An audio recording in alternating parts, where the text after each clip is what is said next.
اللهم صل على سيدنا ومولانا محمد وعلى آل وصحبه سيدنا ومولانا محمد وصلی علیہ۔ محترم حضرات، اس پسماندہ سے علاقے میں اتنا عظیم الشان اجتماع یہ اس بات کی غمازی کرتا ہے کہ ابھی بھی دلوں میں عشق رسول ہے، اور خدا کی قسم کھا کے کہتا ہوں کہ یہی عشق مصطفیٰ ہے جو کہ ہمیں اس دنیا میں بھی عزت بخشتا ہے اور آخرت میں بھی عزت بخشتا ہے۔ ورنہ کبھی اپنی تاریخ اٹھا کے دیکھیں، اپنے عروج اور زوال کی داستان پڑھیں، کتنی بلندیاں تھیں، کتنا عروج تھا، لیکن اس دور میں جب کہ دنیا کانپتی تھی، امیر المومنین کے نام سے، امام المسلمین کے نام سے دنیا کانپتی تھی، لیکن اس امیر المومنین کا حال کیا تھا؟ اس کے پاس کھانے کو روٹی نہیں ہوتی تھی، اس کے پاس پہننے کو کپڑے نہیں ہوتے تھے۔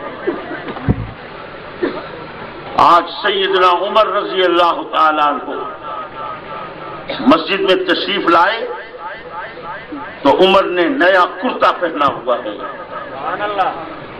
ایک شخص کھڑا ہوا اور پوچھا، عمر یہ نیا کرتا کہاں سے آیا ہے؟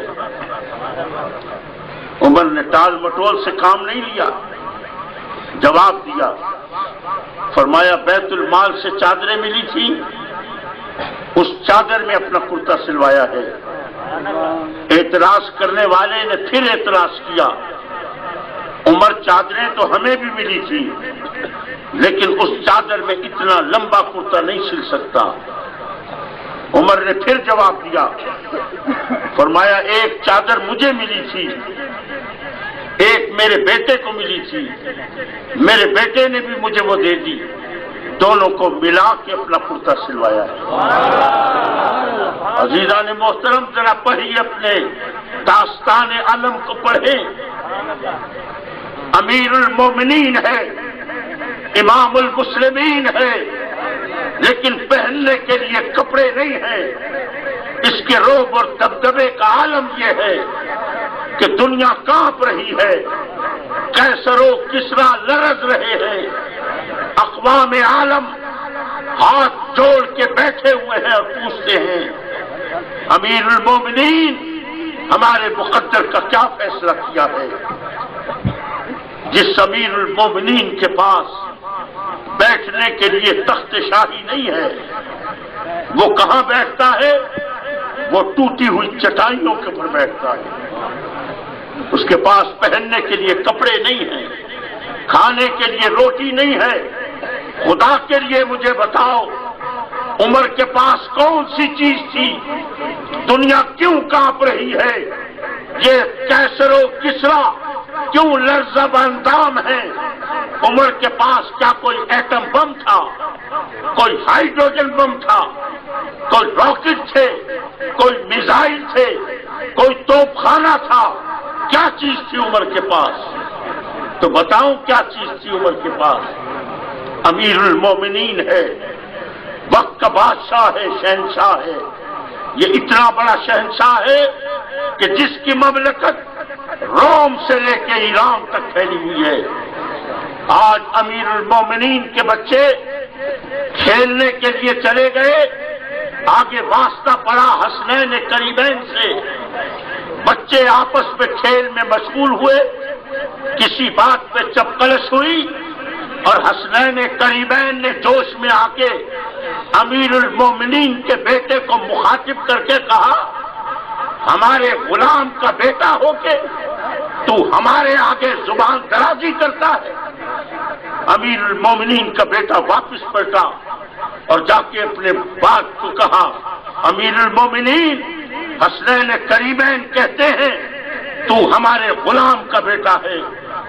امیر المومنین نے اسی وقت کاغذ اور قلم منگا کے دیا، فرمایا جاؤ بیٹے حسنین کبیرین سے یہ لکھوا کر لے کر آؤ کہ تم ان کے غلام کے بیٹے ہو۔ اللہ اکبر۔ اور فرمایا کہ اس نقطے کو، اس تحریر کو جب میں مروں تو میرے کفن میں رکھ دینا، تاکہ بارگاہ رسالت میں عرض کر سکوں کہ یا رسول اللہ صرف میں ہی غلام نہیں رہا، میری نسلیں بھی آپ کی غلامی کرتی ہیں۔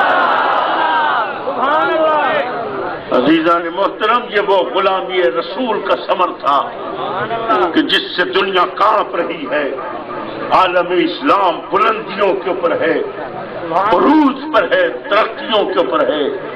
اور جب سے یہ میرے رسول کے بارے میں یہ لغویات پھیلائی گئی اور جب میرے رسول کو تنقید کا نشانہ بنایا گیا ہے، ذلت و رسوائیاں مقدر بن گئیں۔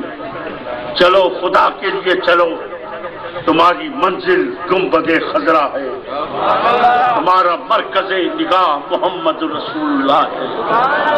اور کیوں ہے؟ اس لیے کہ رب کریم خود فرماتا ہے لقد من اللہ علی المؤمنین اذ بعث فیہم رسولا۔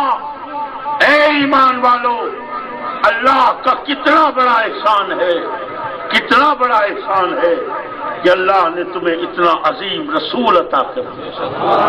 نعرہ تکبیر، نعرہ رسالت، نعرہ حیدری، حافظان کرم حضور غزالی زمان۔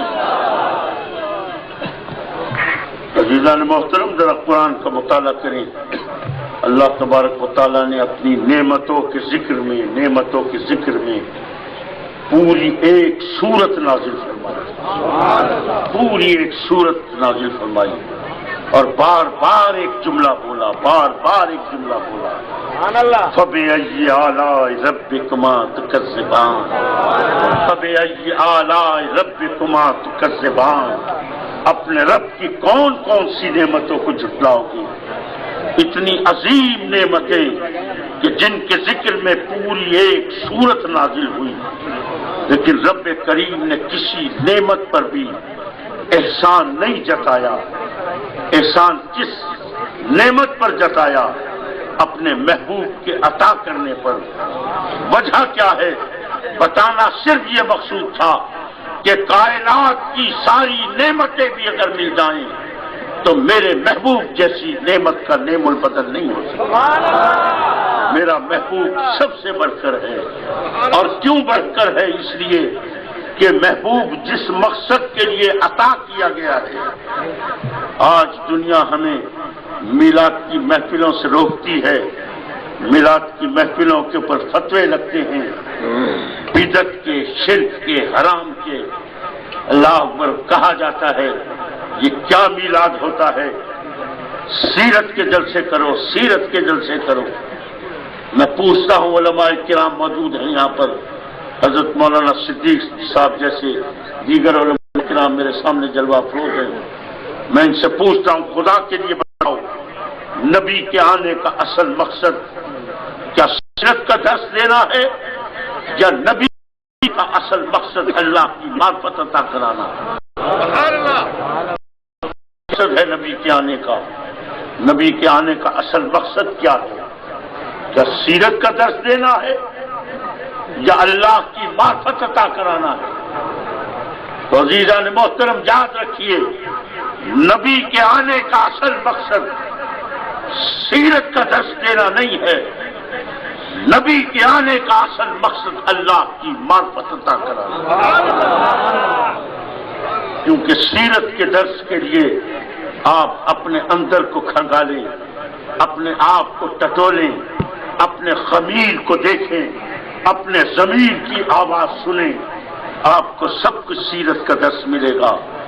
مثال کے طور پر پوچھتا ہوں، مجھے یہ بتائیے گا کہ کیا آپ یہ پسند کر لیں گے کہ کوئی آپ کے منہ پہ تھپڑ مارے؟ کیا آپ کو اچھا لگے گا؟ نہیں لگے گا۔ کون بتا رہا ہے؟ کون بتا رہا ہے؟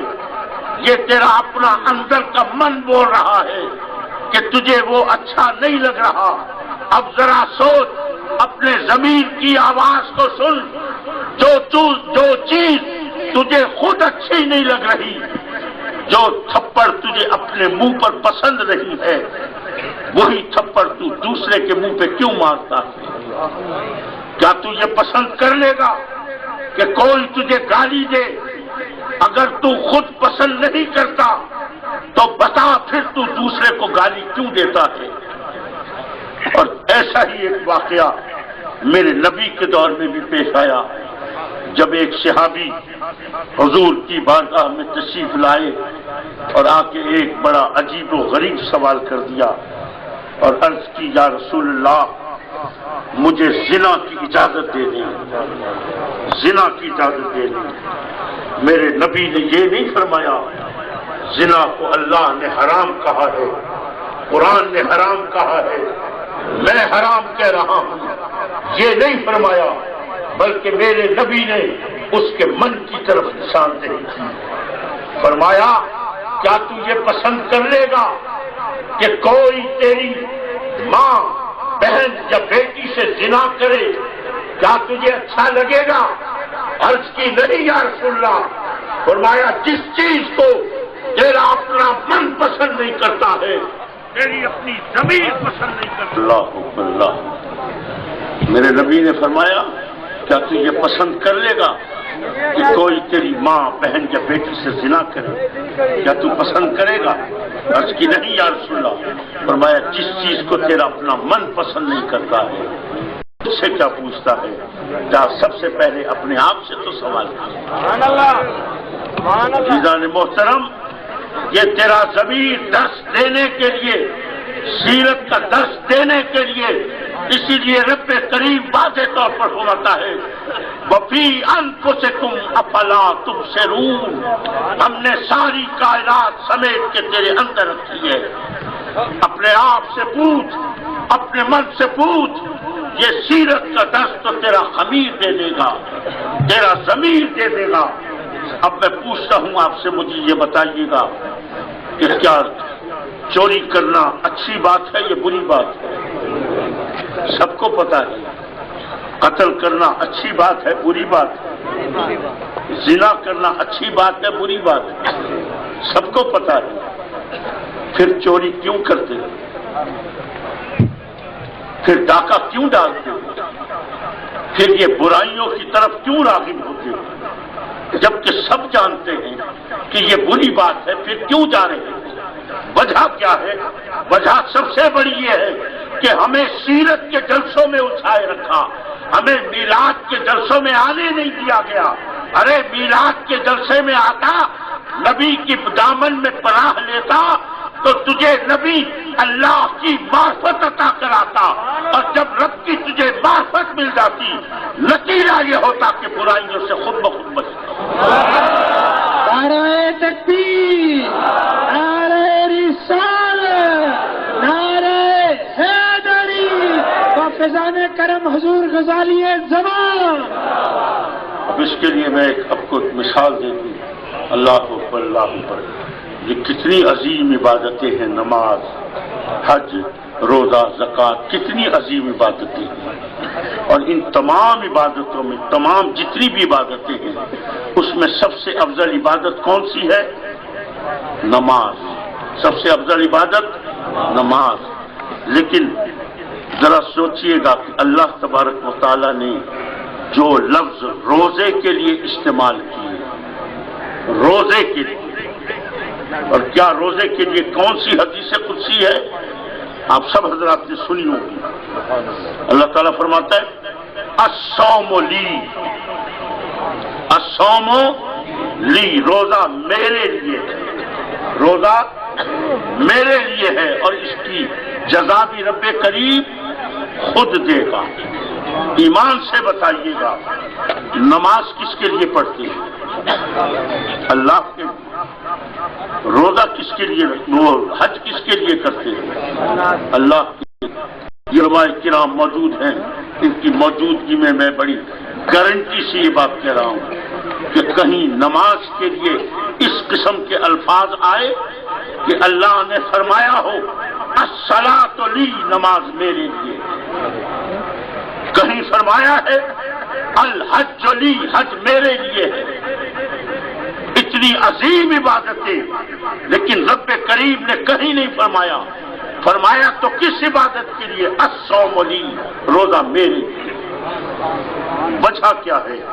اس کی وجہ یہ ہے کہ روزہ وہ واحد عبادت ہے، واحد عبادت ہے جس میں تجھے خدا کی صحیح معرفت حاصل ہوتی ہے.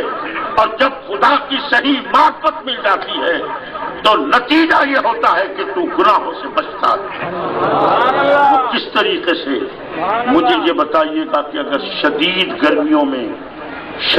گرمیوں میں روزہ آ جائے اور آپ روزہ رکھ لیں، اور دن کے 12 بجے 1 بجے 2 بجے جب آپ کو شدید پیاس لگ رہی ہو، شدید بھوک لگ رہی ہو، اور آپ کے گھر کے سارے افراد گھر سے کسی اور جگہ کسی وجہ سے چلے جائیں اور آپ اکیلے گھر کے اندر موجود ہیں، کھانا پکا کے رکھ گئے گھر والے، مشروبات تیار کر کے رکھ گئے گھر والے، فریج کے اندر مشروبات موجود ہیں، ٹھنڈا پانی موجود ہے، کھانا موجود ہے، پھل موجود ہے، ہر چیز موجود ہے، گھر میں کوئی نہیں ہے. تو نے کمرے کے دروازے بھی بند کیے ہوئے ہیں، پردے تو نے ڈالے ہوئے ہیں، تجھے کوئی نہیں دیکھ رہا، تجھے بھوک بھی ہے، تجھے پیاس بھی ہے، لیکن آج تو پانی کا 1 گلاس کیوں نہیں پیتا؟ تو کھانے کا 2 لقمے کیوں نہیں کھاتا؟ کون سی چیز ہے تیرے ذہن کے اندر؟ کیا بات ہے تیرے ذہن کے اندر؟ کس کی معرفت ہے؟ تو وہ رب کی معرفت ہے تیرے ذہن میں. اور وہ کیا ہے کہ تجھے یاد ہے کہ میرا رب مجھے دیکھ رہا ہے، میرا رب میری پکڑ بھی کرے گا. عزیزان محترم، جس عبادت کے ذریعے رب کریم کی معرفت حاصل ہو جائے، رب کریم اسی عبادت کے لیے فرماتا ہے الصوم لی، روزہ میرے لیے. اللہ اکبر. اور جس نبی کے ذریعے اللہ کی معرفت ہو جائے، پھر اس نبی کے لیے رب کریم کیا فرماتا ہے؟ فرماتا ہے لقد من اللہ علی المؤمنین اذ فیہم رسولا. اے ایمان والو، اللہ کا کتنا بڑا احسان ہے. تم ساری زندگی بھٹکتے، تمہیں خدا نہ ملتا، اللہ نے کتنا بڑا احسان کر دیا کہ ایک ایسا عظیم رسول بھیج دیا کہ جس رسول کے آنے سے جو فلسفیوں سے حل نہ ہوا اور نقطہ بروں سے کھل نہ سکا، وہ راز کمری والے نے بتلا دیا چند اشاروں. نعرہ تکبیر، نعرہ رسالت، نعرہ حیدری. حافظان کرم حضور غزالی زمان. نبی کے آنے کا اصل مقصد کیا ہے؟ اللہ کی معرفت دینا، اللہ کی معرفت دینا. ذرا پوچھنا میلاد کے جلسے میں کیوں نہیں جانے دیتے؟ کیوں فتوے لگ رہے ہیں؟ ارے کیوں فتوے لگ رہے ہیں؟ سیرت کے جلسوں میں کیوں بلایا جا رہا ہے؟ صرف اسی لیے، مقصد صرف یہی ہے کہ کہیں تمہیں خدا کی معرفت حاصل نہ ہو. اللہ اکبر، اللہ اکبر. ساری زندگی ہمیں الجھائے رکھا لوگوں نے الوہیت کے چکر کے اندر، ربوبیت کے چکر کے اندر. میں تو حقیقت عرض کرتا ہوں، کبھی عقل و خرد کو کام میں لاؤ گے، ایمان سے کہتا ہوں ایک ایک چیز سمجھ میں آئے گی. آج بڑی خوبصورت باتیں کہی جاتی ہیں، بڑے خوبصورت نعرے لگائے جاتے ہیں، اور ایسی ایسی جملے بولے جاتے ہیں کہ دل چاہتا ہے کہ انسان اس سے قربان ہو جائے. اللہ اکبر. مثال کے طور پر میرے لیے صرف اللہ ہی کافی ہے. پڑھا ہوگا آپ نے، اسٹیکر لگے ہوتے ہیں نہیں لگے ہوتے؟ میرے لیے صرف اللہ ہی کافی ہے. مانگ اس ذات سے جو کسی کی محتاج نہیں. اس مولوی کو ذرا پکڑ کے لے کر آنا، کہنا سونیا ساکوتا منگندہ جات کا طریقہ نہیں آتا. تو آج میرے گھر آ. اللہ اکبر، شب برات ہے، معراج کی رات ہے، لیلۃ القدر ہے. آج آ، میرے گھر میں دانے نہیں ہیں، مصلی بچھا کے دیتا ہوں تجھے، قرآن آگے رکھوں گا، ساری رات نوافل پڑھاؤں گا. اللہ صحیح سے 5 کلو دانے تو مانگ کے دکھا دے، ذرا اوپر سے اتروا دے، میں بھی تو دیکھوں آسمان کے دانے کیسے ہوتے ہیں. زمین کے تو ہم نے دیکھے لیکن آسمان کے نہیں دیکھے. مانگ اس ذات سے جو کسی کی محتاج نہیں، ذرا مانگ کے تو دکھا دے. اگر صبح کو 5 کلو دانے آ جائیں نا تو خدا کے لیے مجھے بھی دکھائیے گا، اور آپ دیکھیں گے ساری رات لگا رہے گا. 5 کلو تو بہت بڑی بات، ایک دانہ بھی نہیں اترے گا اوپر سے. یہ جملے کیوں پھیلائے جا رہے ہیں؟ یہ جملے کس لیے؟ کیا اس کے پس منظر میں کیا چیز ہے؟ عزیزان محترم، ذرا سوچئے خدا کے لیے. میرے ایک دوست ریٹائر ہوئے ایک محکمے سے، اور ریٹائرمنٹ پہ ان کو ملے، جو ریٹائرمنٹ پہ پیسے ملتے ہیں 20 لاکھ روپے ملے. کتنے ملے؟ صدقے تھی وہاں میں پوچھتا بیٹھا تو کوئی علیحدہ نہیں بیٹھا. 20 لاکھ کی گال آئی تو سارے اللہ بیٹھے. سبحان اللہ، سبحان اللہ، اللہ اکبر. 20 لاکھ روپے ملے. ان کا کوئی عزیز رشتہ دار یا دوست، اس کو پتہ چل گیا کہ اس کو 20 لاکھ روپے ملے. وہ اس کے پیچھے پڑ گیا، کہنے کا یار یہ 20 لاکھ میں کو لے چھوڑ، تو میں جناب کاروبار کرے ساں تو یوں کرے ساں تو یہاں کرے ساں، اور اس کے بعد میں تجھے 50,000 روپیہ مہینہ منافع بھی دوں گا. ہر مہینے 50,000 روپیہ مہینہ. وہ بیچارہ، اس کو کچھ سمجھ نہیں آ رہی، وہ پریشان. اللہ اکبر. میرے پاس آ گیا، مجھے کہا صحیح میرا ایک دوست ہے، رشتہ دار ہے، وہ میرے پیچھے پڑا ہوا ہے، کہتا ہے 20 لاکھ میں کو لے چھوڑ. تو میں جناب کاروبار کرے ساں تو دیکھو 50,000 روپیہ مہینہ پہلی تاریخ کو تیرے خدمت پیش کرے ساں کہ ایک ہن 50,000 روپیہ. صحیح میں ساری زندگی میں کو 50,000 تنخواہ نہ ملی.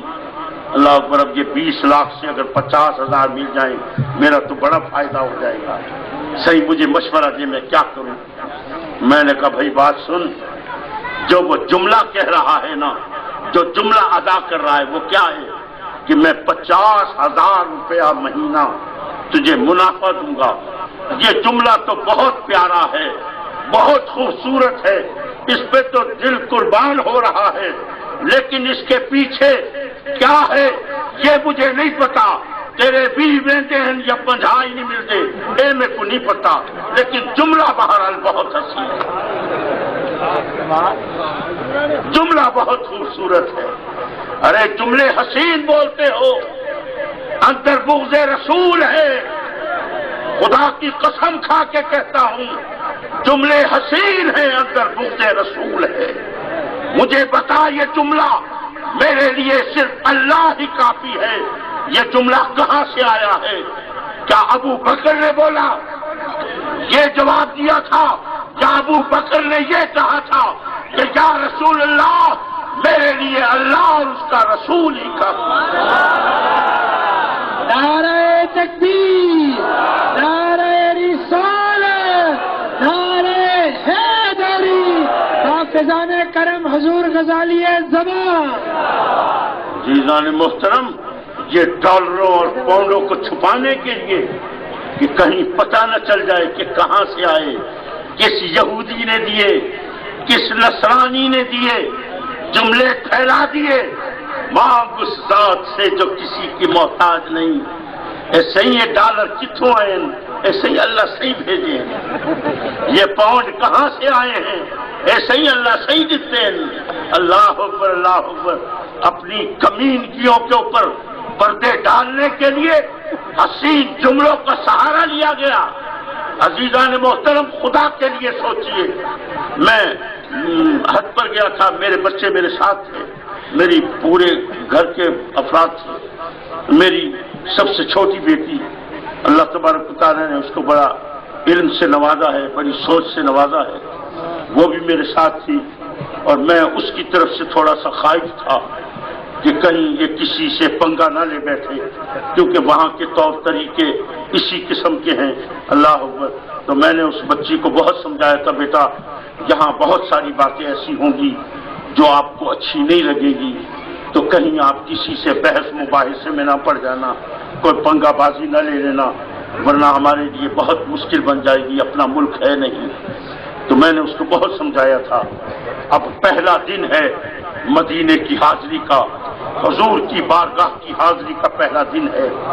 بیٹی کہتی ہے ابو جی میں آقا کی بارگاہ میں حاضری دینے کے لیے جا رہی ہوں، آقا کی بارگاہ میں حاضر ہونے کے لیے جا رہی ہوں، میری نگاہ گنبد خضرا پہ ہے، میرے ہاتھ اٹھے ہوئے ہیں، میری آنکھوں سے آنسو جاری ہیں، میرے لبوں پہ درود و دعائیں ہیں، اور میں روتی ہوئی حضور کی بارگاہ کی طرف بڑھ رہی ہوں کہ راستے میں کھڑی ہوئی ایک عورت، ایک متوی اس کی حالت کو دیکھتے ہوئے جملہ کہتی ہے بی بی کس سے مانگتی ہے، کس سے مانگتی ہے، جو اپنے چچا کو ہدایت نہ دے سکا وہ تجھے کیا دے گا، جا خدا سے مانگ۔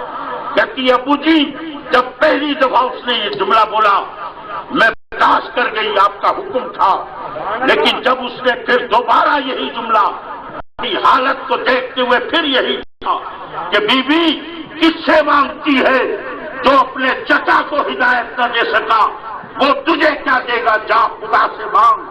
تو کہتی ہے پھر مجھ سے برداشت نہ ہوا، کیونکہ میں جانتی ہوں ان کا خدا کون ہے۔ کہتی ہے پھر میں نے اس سے پوچھا بتا کس خدا سے مانگوں، کس خدا سے مانگوں جو اپنے بندے کو ہدایت نہ دے سکا، ارے بندہ تو پہلے تھا، چچا تو بعد میں بنا تھا۔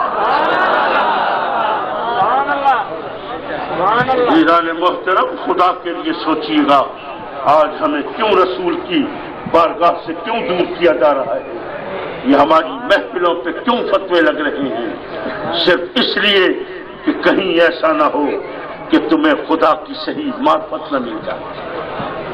اور اگر تمہیں خدا کی صحیح معرفت مل گئی، جیسے کہ ایک عبادت سے مل گئی، ایک روزے سے مل گئی، تو اسی عبادت کے لیے اس نے کہا الصوم لی، روزہ میرے لیے ہے، اور اے بندے اس کی جزا بھی میں تجھے خود دوں، عطا کروں۔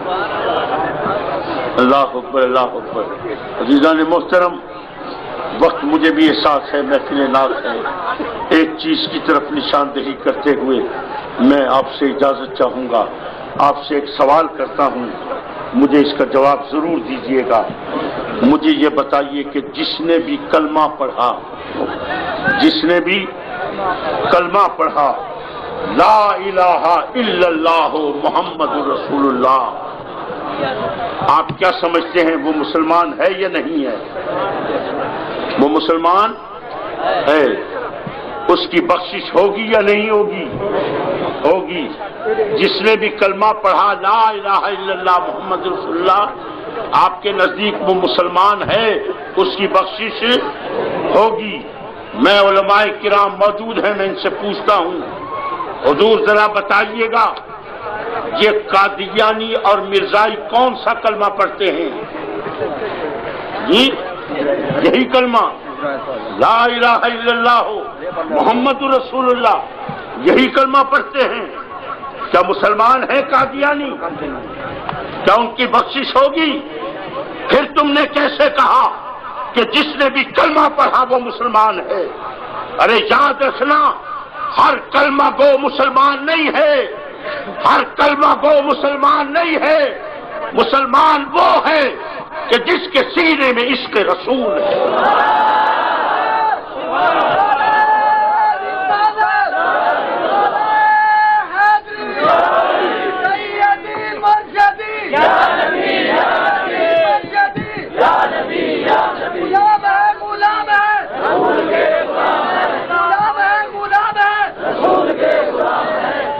آج ذرا خود اپنا محاسبہ کرو، آج جب تمہیں بتاتے ہیں خدا کے لیے اس طرف مت جا، تو ہمیں یہ جواب دیتا ہے کہ صحیح اوہی کلمہ پڑھ دیں، اوہی قرآن پڑھ دیں، اور نمازہ پڑھ دیں تو جا کے دیکھ مرزائیوں کو، یہی کلمہ پڑھتے ہیں، یہی 5 نمازیں پڑھتے ہیں، ہمارا ہی قرآن پڑھتے ہیں۔ ارے ان کی شریعت کا نام کیا ہے؟ وہ اپنے نبی کو، مرزا کو وہ نبی مانتے ہیں، رسول نہیں مانتے۔ ان کی شریعت کا نام یہ ہے، وہ کہتے ہیں ہماری شریعت ہے شریعت محمدیہ۔ قرآن یہی، نمازیں یہی، روزہ یہی، حج یہی، زکوٰۃ یہی، شریعت یہی۔ خدا کے لیے بتاؤ کیوں کافر کہا ہے ان کو؟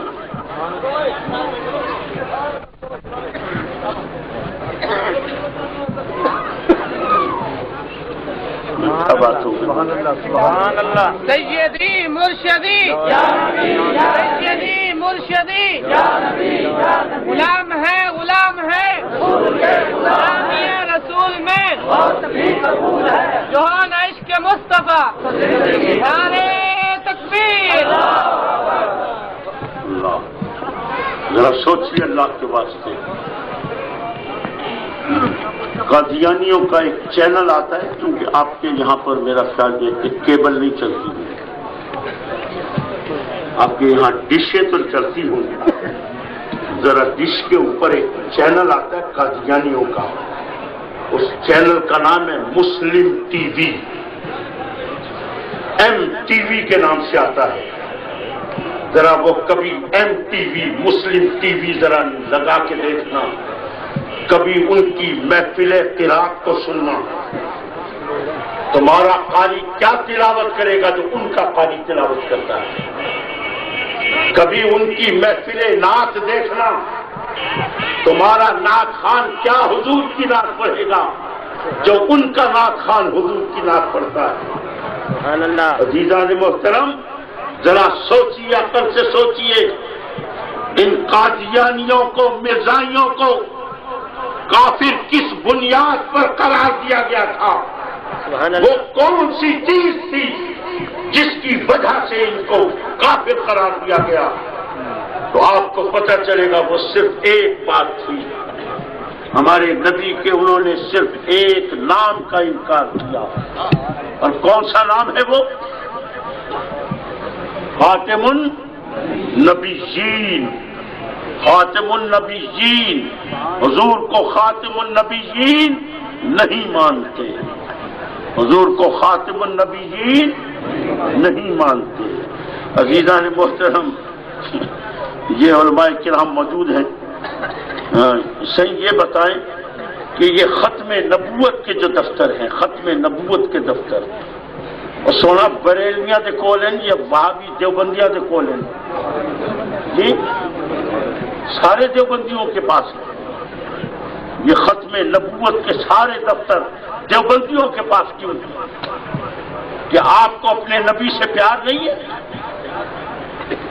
یہ سارے دفتر کے مالک وہ کیوں بن کے بیٹھے ہیں؟ ارے جب کسی سے مقابلہ ہو جائے تو یقین جاننا، جب سامنے کوئی دشمن ہو تو پھر ضرورت پڑتی ہے مورچے کی، پھر ضرورت پڑتی ہے مورچے کی۔ ارے جو گولی جو قادیانیوں کی طرف چلی تھی، یہ جانتے ہیں یہی گولی ہماری طرف بھی آ سکتی ہے، اس لیے ختم نبوت کا مورچہ بنا کے اس کے اندر گھس گئے ہیں۔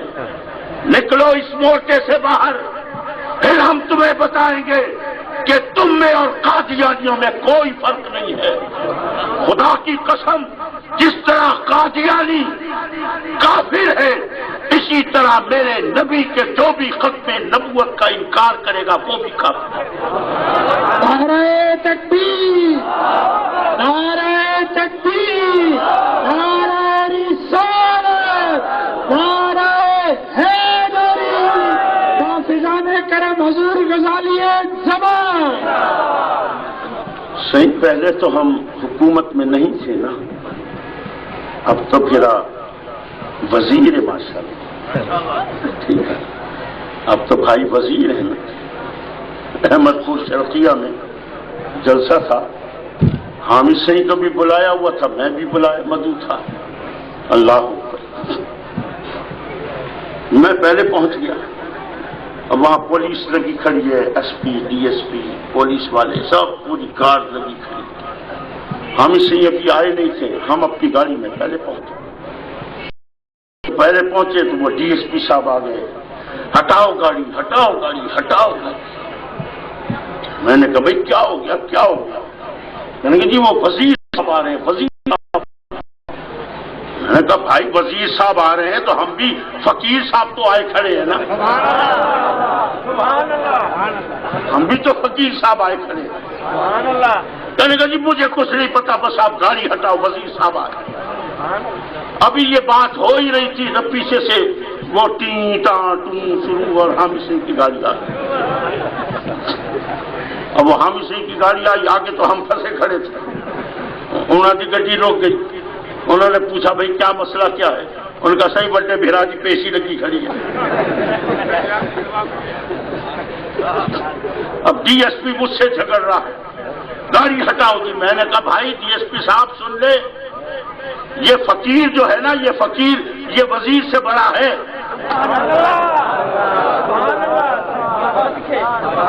اب اس کو سمجھ ہی نہیں آئی۔ اتنے میں حامد سے اتر کے گاڑی سے اتر کے آگے میرے پاس آ کے دعا سلام ہوئی۔ ڈی ایس پی صاحب سامنے کھڑے تھے، میں نے بلایا، میں نے کہا بھائی ادھر آؤ ڈی ایس پی صاحب۔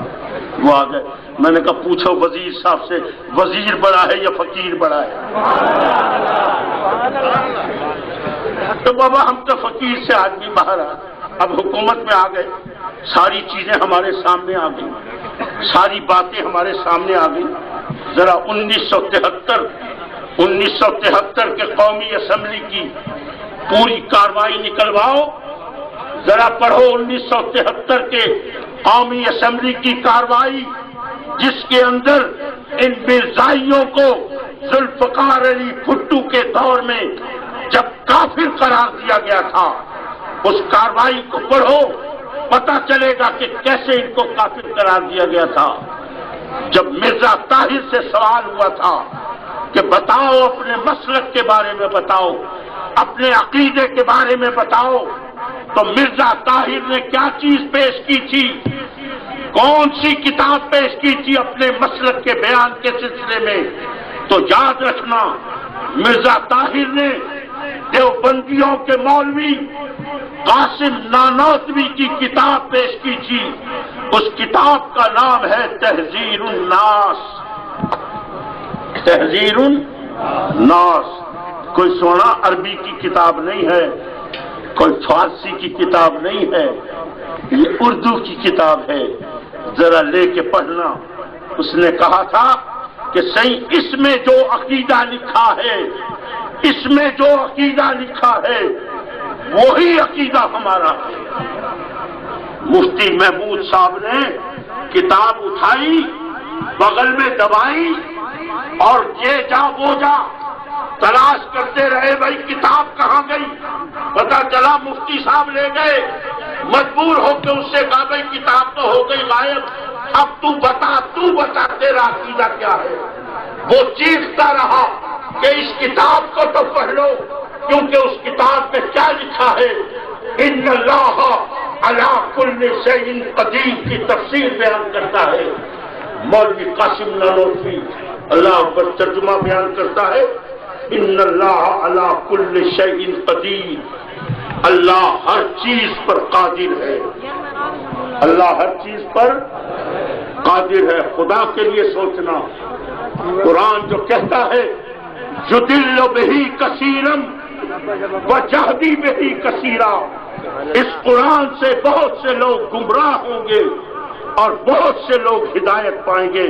ایمان سے مجھے بتاؤ، کیا قرآن گمراہی دینے والی کتاب ہے؟ نہیں ہے نا؟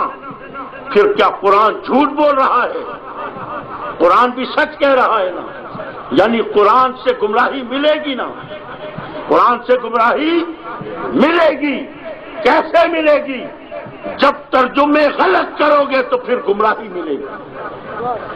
اسی لیے تو ترجموں کا جال پھیلایا گیا ہے، مختلف قسم کے رنگوں میں ترجمے اور فلانے ترجمے اور یہ ترجمے۔ تاکہ تمہارے ذہنوں کو بھٹکایا جائے۔ ارے یہ قرآن گمراہی دینے والی کتاب نہیں ہے، لیکن قرآن خود کہہ رہا ہے اس قرآن سے بہت سے لوگ گمراہ ہوں گے۔ کیسے گمراہ ہوں گے؟ جب ترجمے غلط ہوں گے تو پھر گمراہی ملے گی۔ جیسے قاسم نوناتوی گمراہ ہوا اور اس نے اس آیت کا ترجمہ کیا، ان اللہ علی کل شیء قدیر، اللہ ہر چیز پر قادر ہے۔ آگے لکھتا ہے کہ جب اللہ ہر چیز پر قادر ہے تو بتاؤ کہ کیا اللہ اس چیز پر قادر نہیں ہے کہ محمد کے بعد اور نبی بھی آ جائے؟ کیا اللہ اس چیز پر قادر نہیں ہے؟ ذرا سوچنا، اگر کہو نہیں ہے قادر تو پھر ترجمہ ہی سارا خراب ہوتا ہے۔ عزیزان محترم، جب غلط ترجمے کریں گے نا تو پھر اس سے یہ چیز آئے گی کہ اللہ اس چیز پر قادر ہے کہ حضور کے بعد بھی اور نبی آ سکتا ہے۔ لیکن ہم نے میرے والد کریم کا ترجمہ پڑھو، میرے والد کریم نے اس کا ترجمہ غلط نہیں کیا، یہ نہیں کیا کہ اللہ ہر چیز پر قادر ہے، اور یہ کیوں نہیں کیا؟ اس لیے کہ جب یہ ترجمے ہوئے تو غیر مسلموں نے ایک اور سوال اٹھایا۔ انہوں نے کہا کہ تم کہتے ہو اللہ ہر چیز پر قادر ہے، تو یہ بتاؤ کہ کیا اللہ اپنا جیسا اور اللہ پیدا کر سکتا ہے؟ بتاؤ خدا کے لیے، کیا اللہ اپنا جیسا اور اللہ پیدا کر سکتا ہے؟ نہیں کر سکتا، یعنی وہ قادر نہیں ہے۔ میرے والد کریم نے اس لیے ترجمہ کیا ان اللہ علی کل شیء قدیر، اللہ جو چاہے وہ کر سکتا ہے۔ اب اللہ یہ چاہ ہی نہیں سکتا کہ اس جیسا کوئی اور خدا آئے، جب چاہ نہیں سکتا تو پھر آ نہیں سکتا۔ اللہ یہ چاہ نہیں سکتا کہ اس کے نبی کے بعد، اس کے محبوب کے بعد کوئی اور نبی آئے، جب یہ چاہ نہیں سکتا تو پھر اور نبی آ نہیں۔ نعرہ تکبیر، نعرہ رسالت، نعرہ حیدری، شان مصطفیٰ، مقام مصطفیٰ، فیضان کرم حضور غزالی زمان۔ عزیزان محترم، ذرا سوچیے، کاش اگر وہ کتاب اگر 1973 کے قومی اسمبلی کی کارروائی کے دوران اگر وہ سامنے رہ جاتی، میں ایمان سے کہتا ہوں یہ سارے وہابی دیوبندی یہ سب کافر قرار دیے جاتے۔ صرف مرزائی ہی کافر نہیں ہوتے بلکہ یہ سب کے سب کافر قرار دیے جاتے، اس لیے کہ ان کا عقیدہ بھی یہی ہے۔ اور کیسے عقیدہ ہے؟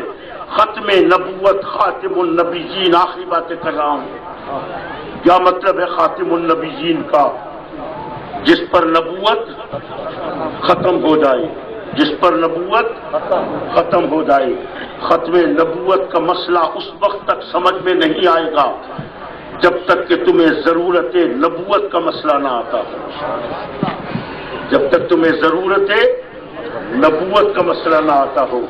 اور یہی تو میلاد کی محفلوں میں ضرورت نبوت ہی کا مسئلہ تو سمجھایا جاتا ہے، اور یہ ڈرتے ہیں کہ کہیں اگر ضرورت نبوت کا مسئلہ ان کی سمجھ میں آ گیا تو ہمارے ختم نبوت کے پول کھل جائیں گے، اسی لیے تو میلاد کی محفلیں نہیں بنانے دیتے۔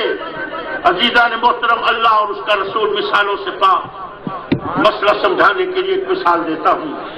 مجھے یہ بتائیے کہ فرض کریں کہ مجھے بھوک لگی ہو، رات کا وقت میں گھر پہنچا اور مجھے شدید بھوک لگ رہی ہے اور میں کھانا کھانا چاہتا ہوں۔ میں گھر میری بیوی، میری بیٹی، میری بہن، بچی، کوئی بھی میرے سامنے ہے، اور میں نے اس کو اپنی بچی کو کہا بیٹا بھوک لگ رہی ہے، کھانا لے آؤ، سالن تیار ہے۔ اس نے جلدی سے سالن گرم کیا، گرم کر کے پلیٹ میں ڈالا، توا چولہے کے اوپر رکھا، روٹی ڈالی، پکا کے لے کر آئی، پوچھے کہ ابو جی اور روٹی چاہیے؟ اگر بھوک ہوگی تو کیا کہوں گا؟ اور چاہیے، ٹھیک ہے۔ وہ دوسری روٹی لے کر آ گئی، بھوک ابھی بھی ہے، ایمان سے بتانا تیسری روٹی آئے گی یا نہیں آئے گی؟ آئے گی۔ 3 روٹیاں کھا لیں، بھوک ختم ہو گئی، ایمان سے بتاؤ چوتھی روٹی آئے گی؟ نہیں آئے گی۔ یاد رکھنا، جو چیز جس مقصد کے لیے آ رہی ہوتی ہے، جب وہ مقصد پورا ہو جائے تو پھر اس چیز کو ختم کر دیا جاتا ہے۔ جو چیز جس مقصد کے لیے آ رہی ہے، جب وہ مقصد پورا ہو جائے تو پھر اس چیز کو ختم کر دیا جاتا ہے۔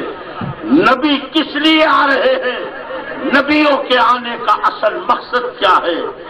نبی آتے ہیں اللہ کی معرفت دینے کے لیے، نبی آتے ہیں شرک کو مٹانے کے لیے۔ نعرہ تکبیر، نعرہ رسالت، نعرہ حیدری۔ اللہ اکبر، اللہ اکبر۔ عزیزان محترم، جب ایک نبی آیا اس نے اللہ کی معرفت عطا کرائی، شرک کو مٹایا، وہ نبی اس دنیا سے رخصت ہو گیا۔ اس کے جانے کے بعد اس کی امت شرک میں مبتلا ہوئی، اس نبی کی امت شرک میں مبتلا ہوئی۔ ایمان سے بتائیے گا کہ اس کے بعد پھر نبی کی ضرورت پڑے گی یا نہیں پڑے گی؟ پڑے گی۔ کب تک نبی کی ضرورت پڑتی رہے گی؟ جب تک امتیں شرک کرتی رہے گی نبی کی ضرورت پڑتی رہے گی۔ اور جب کوئی ایسا نبی آئے گا، ایسا نبی آئے گا جو اللہ کی قسم کھا کے کہے گا، جو واللہ کے لفظ کہہ کے کہے گا، جو کہے گا مجھے قسم ہے میرے رب کی، میری امت کبھی شرک نہیں کر سکتی۔ ایمان سے بتاؤ اس کے بعد پھر نبی آئے گا؟ نہیں آئے گا۔ پھر اللہ اس نبی کو کیا خطاب دے گا؟ کہے گا خاتم النبیین، اے محبوب تو نے نبیوں کے آنے کا مقصد پورا کر دیا۔ سبحان اللہ۔ سمجھ آ گئی؟ سونا تو آپ کو آدھین اے مشرکین آدھین کیا نہیں آدھے؟ اللہ تڑے ہو یار، کہتے ہیں نا یہ مشرک ہیں، یہ قبر پرست ہیں۔ کیا ہیں یہ؟ قبر پرست ہیں۔ اللہ اکبر، اللہ اکبر۔ اور ہم کھڑے ہوتے نا سینا اصل قبر پرست کیا نہیں؟ اللہ اکبر۔ کیوں نہیں ہم قبر پرست؟ اور ایک اور بات، تمہیں مشرک نہیں کہہ رہے ہوتے، تم مت ڈرا کرو، تمہیں مشرک نہیں کہہ رہے۔ کیوں نہیں کہہ رہے؟ اس لیے تمہارے نبی کو خاتم النبیین نہیں مان رہے، تمہارے نبی کو خاتم النبیین نہیں مان رہے۔ اگر تمہارا نبی خاتم النبیین ہوگا نا تو اس کی امت کبھی شرک نہیں کر سکتی۔ ہمیں مشرک نہیں کہتے، ہمارے نبی کے ختم نبوت کا انکار کرتے ہیں۔ آج ختم نبوت کے دفتر اسی لیے تو کھول کے بیٹھے ہیں، جنہوں نے قرآن کے ترجمے غلط کر دیے، جنہوں نے قرآن کے ترجمے غلط کر دیے۔ ایمان سے بتاؤ ان کے نزدیک اردو یا فارسی کی کوئی حقیقت ہے؟ نہیں ہے۔ اب میں پوچھتا ہوں قبر پرست کا معنی کیا ہے؟ کوئی مجمع میں کوئی بتائے گا قبر پرست کے معنی کیا ہے؟ قبروں کو یار بول دو نا بھائی، آپ کو نہیں پتا؟ یا تو کہہ دو نہیں پتا، یا پتا ہے تو بول دو یار۔ قبروں کو پوجنے والا، قبر پرست کا معنی قبروں کو پوجنے والا، پرست کے معنی پوجنا، عبادت کرنا۔ اللہ اکبر۔ پرست کے معنی پوجنا ہے۔ اگر پرست کا معنی پوجنا ہے، اگر پرست کا معنی پوجنا ہے، اور اگر قبر پرست مشرک ہے تو ایمان سے بتاؤ کہ سرپرست کا معنی کیا ہے؟ بتاؤ سرپرست کا معنی کیا ہے؟ یہ سروں کو پوجنے والا۔ ہوئے تعدین میرے مدرسے دی سرپرستی کا 2 لاکھ روپیہ دے چھوڑ، میری مسجد بنوا دے، میرے مسجد کا تو صدر بن جا، سرپرستی کر لے۔ پیسے کے لیے سرپرستی ہو رہی ہے، اس وقت تجھے پرست کا معنی پوجنا نہیں نظر آتا؟ ارے بدبخت کہیں کے جنہوں نے قرآن کے ترجمے تبدیل کر دیے، ارے ان کے نزدیک فارسی کی کوئی حقیقت نہیں ہے۔ پرس کا معنی پوجنا نہیں ہے، پرس کا معنی عبادت کرنا نہیں ہے۔ پرس اور پرستش یہ دونوں کا مادہ ایک ہی ہے، لیکن پرستش اور لفظ ہے، پرست اور لفظ ہے۔ پرست کے معنی ہے رکھوالی کرنا، حفاظت کرنا، بچانا، قائم رکھنا، اور پرستش کے معنی ہے پوجنا۔ یہ صحیح میرا سرپرست ہے، یہ میرے سر کی حفاظت کرنے والا ہے، یہ میرے سر کو بچانے والا ہے، یہ میرے سر کو قائم رکھنے والا ہے۔ ہم قبر پرست ہیں، ہم قبر پرست ہیں۔ کیسے ہیں؟ قبروں پرست کا معنی پوجنا نہیں ہے، پرست کا معنی ہے باقی رکھنا، حفاظت کرنا۔ ارے بتاؤ، آج جملے لکھتے ہیں، تم نے دیکھا ہوگا دیواروں کے اوپر قبروں کا احترام، قبروں کا احترام۔ ذرا پوچھنا جا کے اس بدبخت سے، بتا کیا مطلب ہے قبروں کے احترام کا؟ ہمیں بھی تو سمجھ آئے نا قبروں کے احترام کا معنی کیا ہے، کیونکہ ہم نے جو احترام دیکھا ان کا، جو حاجی ہیں، ذرا پوچھنا جنت البقیع میں، جنت المأویٰ میں صحابہ کرام کی قبروں کا کیا احترام ہوا، اہل بیت اطہار کی قبروں کا کیا احترام ہوا۔ ارے خلفائے راشدین میں خلیفہ راشد حضرت سیدنا عثمان غنی کی قبر جنت البقیع میں موجود ہے، لیکن آج کسی حاجی کو یہ پتہ نہیں چلتا کہ عثمان کی قبر کہاں ہے۔ ارے ساری قبروں کو مٹا دیا، پھر ڈوزر چلا دیے، ہل چلا دیے، کہتے ہیں قبروں کا احترام۔ جب ساری دنیا میں جب یہ خبریں پہنچی کہ جنت البقیع مسمار ہو گیا، جنت المأویٰ مسمار ہو گیا، اور اب یہ قبر رسول کو مٹا رہے ہیں، روضہ رسول کو مٹا رہے ہیں، تو پھر ہم قبر پرست نکلے تھے، اور ہم نے سعودی حکومت کو بتایا تھا کہ یاد رکھو، اگر تم نے رسول کی قبر کو مٹایا، اگر تم نے گنبد خضرا کو گرایا، تو ہم تمہاری آنے والی نسلیں مٹا کے رکھتے ہیں۔ نعرہ تکبیر، نعرہ رسالت، نعرہ حیدری، عظمت مصطفیٰ، شان مصطفیٰ و فیضان کرم حضور غزالی زمان۔ اسی موقع پر اعلیٰ حضرت فاضل بریلوی نے بہت سی نعتیں لکھی، اس نعت میں سے ایک شعر ذرا غور کرنا۔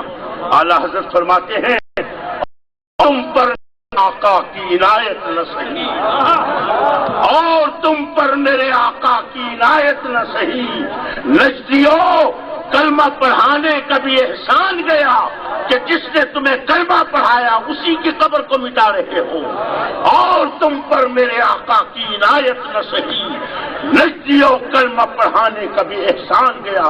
ارے ہم سب قبر پرست نکلے تھے، اور ہم نے اپنے نبی کی قبر کو بچایا، ابو بکر کی قبر کو ہم نے بچایا، عمر کی قبر کو ہم نے بچایا۔ کس نے بچایا؟ قبروں کی حفاظت کرنے والوں نے بچایا۔ اور قبروں کی حفاظت کرنے والا کون ہے؟ اس کو کہا جاتا ہے قبر پرست۔ ہم بت پرست نہیں، ہم بتوں کی حفاظت کرنے والے نہیں، ہم بتوں کو باقی رکھنے والے نہیں، ہم بت شکن ہیں، ہم قبر پرست ہیں، ہم سر پرست ہیں، ہم پیر پرست ہیں۔ اور ہم نے اپنے نبی کی قبر کو کیوں بچایا تھا؟ کیوں بچایا تھا؟ اللہ اکبر۔ آج یہ دھوکے باز، یہ دھوکے والے جملے لکھ لکھ کے قبروں کا احترام، الو کے پٹھے، ہم نے دیکھا ہے تیرا احترام جو تو نے صحابہ کی قبروں کے ساتھ کیا ہے، جو تو نے اہل بیت اطہار کی قبروں کے ساتھ کیا ہے، احترام ہم نے اپنی آنکھوں سے دیکھا ہے۔ اللہ پر کیوں دھوکہ دیتا ہے؟ ساری دنیا کو خدا خدا کرتا ہے۔ ارے خدا تو اگر خدا کو ماننے والا ہوتا تو خدا کی قسم، جو خدا کو مانتا ہے وہ کبھی دھوکہ نہیں دے سکتا، وہ کبھی فراڈ نہیں کر سکتا۔ اللہ اکبر۔ ہم نے اپنے نبی کی قبر کو کیوں بچایا؟ وجہ کیا تھی؟ ذرا تاریخ کے برخ پلٹو، تمہیں پتہ چلے گا حضرت ابراہیم علیہ السلام کی قبر کو جب مٹایا گیا، رب کریم نے امت ابراہیمی مٹا دی۔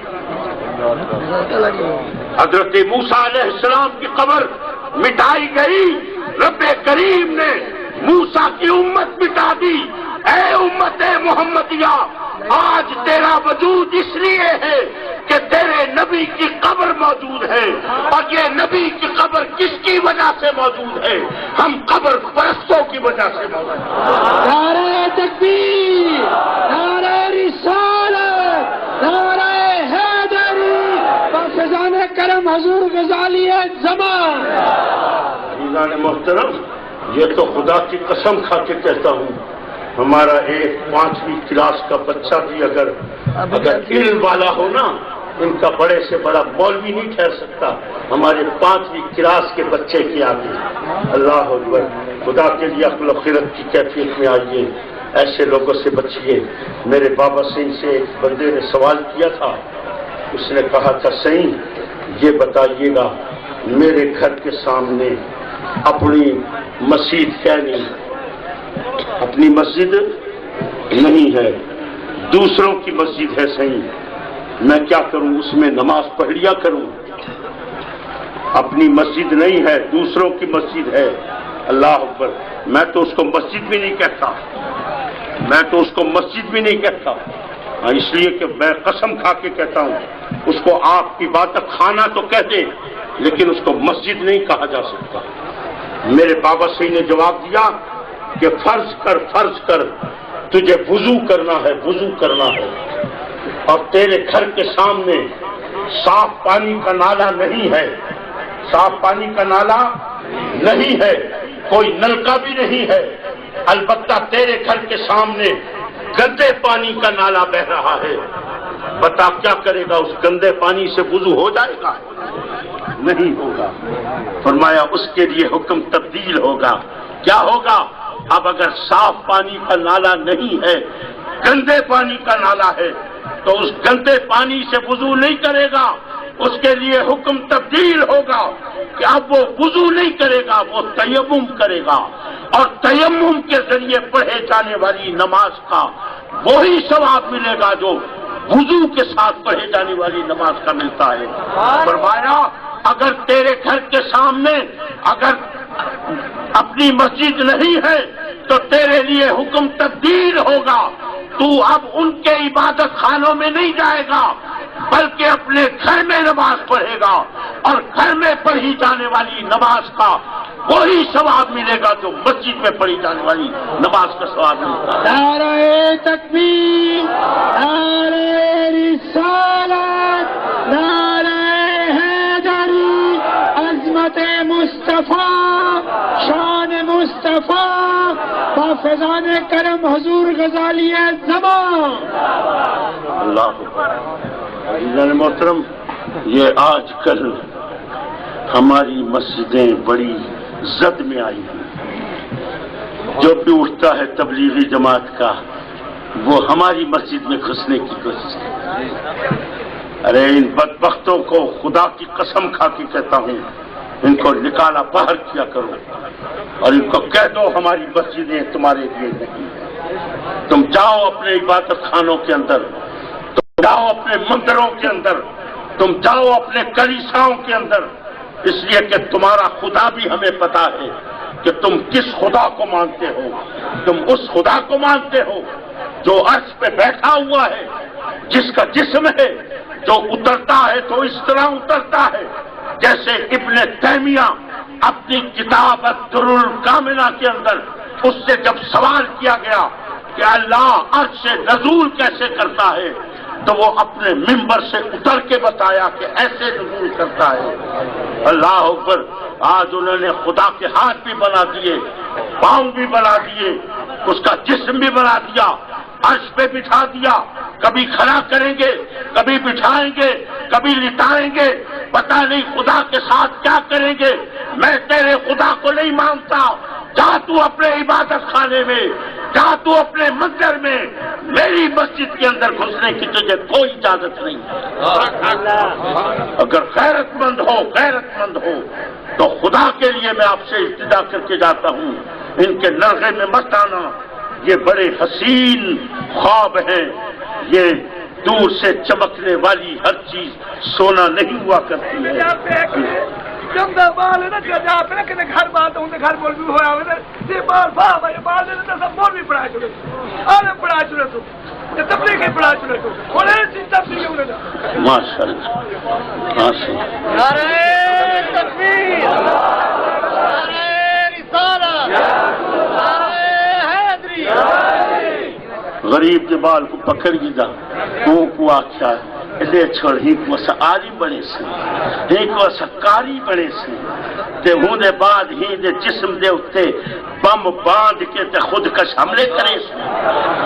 پاگل کا بچہ کہیں کا، پوری دنیا کو ابھی تک الو بناتے رہے ہو، لیکن اب الحمدللہ اہل سنت جاگو جاگو، خدا کے لیے اپنے دلوں میں اس کے رسول پیدا کرو، اور جب اس کے رسول پیدا ہوگا تو کسی ایسے شخص کو برداشت نہیں کرے گا جو گستاخ رسول ہو، جس کا دین سے کوئی تعلق نہیں۔ اللہ اکبر اللہ اکبر۔ عزیزان محترم، اللہ تبارک و تعالی ہم سب کے حال پہ کرم فرمائے۔ کہہ دیں گے ایسے ہی دیکھو ایک دیوبندیاں وہابیاں کا جھگڑا ہے تو سیدی اویسی دے جھگڑا شروع تھی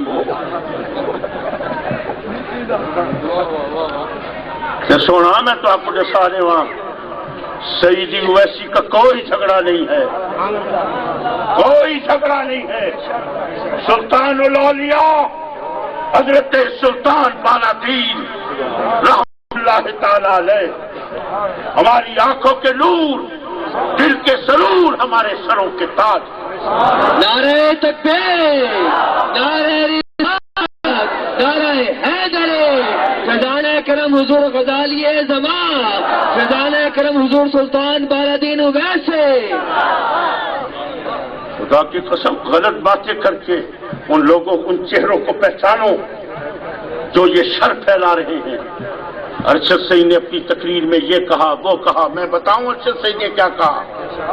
ارشد سید نے فرمایا اس خاندان میں حضور قبلہ سلطان بالادین سید کے خاندان کے بارے میں ذکر کر رہے تھے، فرمایا اس خاندان کے اندر حافظ پیدا ہوئے، حافظ ہوئے، لیکن اس خاندان میں کوئی عالم نہیں آیا، اور ان کی مراد یہ نہیں تھی کہ یہ عالم نہیں ہیں، بلکہ ان کی مراد یہ تھی کہ اس خاندان کا کوئی فرد بھی ایسا نہیں کہ جس کے پاس کسی مدرسے کی سند ہو، کسی مدرسے کی وہ ڈگری ہو۔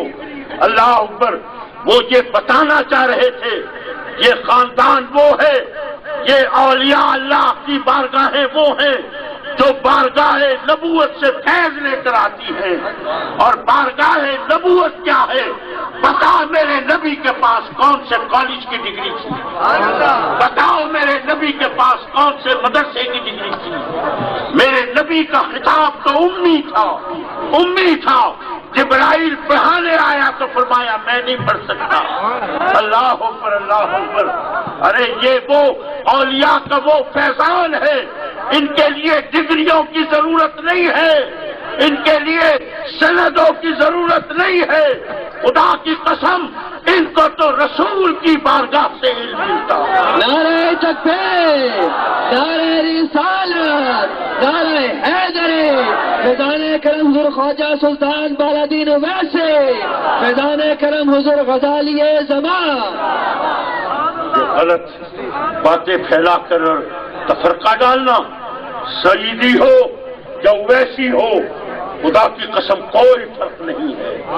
ہماری آج بھی جمی یاد، میں جب بھی گیا ہوں حضور سلطان الاولیاء کی بارگاہ میں ان کے قدموں پہ سر رکھ کے گر گرایا ہوں، ان سے عرض کی ہے کہ میرے آقا ہمارے اوپر رحم کیجیے گا، یہ لوگ کچھ سرپسندی کر رہے ہیں، ہم ایک ہیں، ہم ایک ہیں، ہم کل بھی ایک تھے، ہم آج بھی ایک ہیں، اور ہم پرسوں بھی ایک ہیں۔ وآخر دعوانا ان الحمدللہ رب العالمین۔ اب آپ تشریف رکھیں گے، بچوں نے ختم قرآن